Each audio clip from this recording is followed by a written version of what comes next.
So what was a ka in ancient Egypt, and why did you need one to get into the afterlife?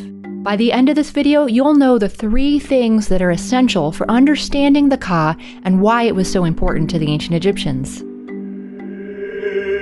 Welcome to Voices of Ancient Egypt, where we demystify the words and lives of the ancient Egyptians through animated videos like this one.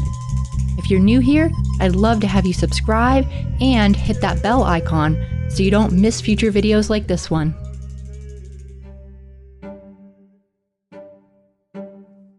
The ancient Egyptians had what might seem to us a very strange and complex set of beliefs about the person and how it had multiple parts, both physical parts and spiritual parts.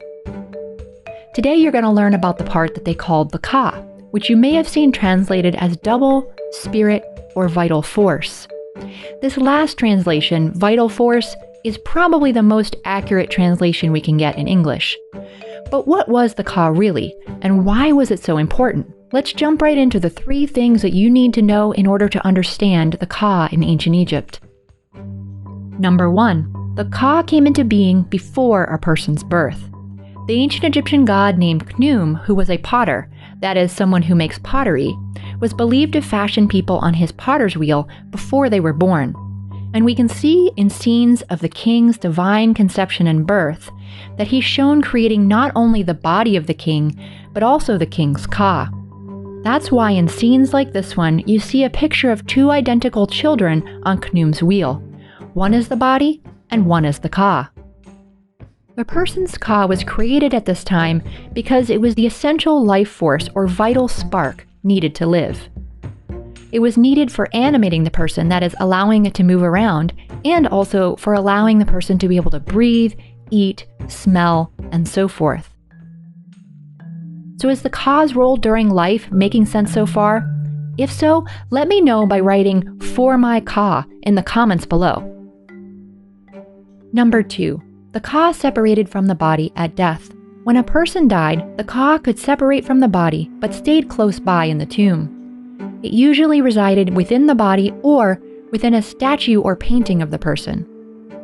The importance of the body as a home base for the ka after death is one reason why the ancient Egyptians took such extensive care in treating the body before burial. Sometimes they even preserved it extremely well through processes that we call mummification today. Because the ka stuck around in the person's tomb, the ancient Egyptians even sometimes called the tomb, quote, the house of the ka. Now this is in contrast to other parts of the person like the ba, which traveled outside of the tomb regularly. Number 3. The ka still needed food and drink after death. This last one is especially important to understand if you want to understand why the ancient Egyptians did a lot of the things that they did after a person died. Because the ka, or life force, continued to exist after the body died, it still needed food and drink, just as it had during life. This is why ancient Egyptians brought what we call today food offerings to the tomb, basically just food and drink. And this was so that the ka could receive nourishment from the essence of the food and the drink. Now, the ka did not literally eat the food, as clearly if you went back and checked later, it was still there. The ancient Egyptians were not stupid. But they conceived of the ka as being able to absorb the nourishment it needed from the food and drink without actually consuming it or destroying it. This is why wooden models and paintings of food on tomb walls were so important. If people forgot about you after a while, especially after everyone who you knew during life was also dead, these pictures and models could stand in for the real thing and allow your ka to be able to absorb the nourishment that it needed.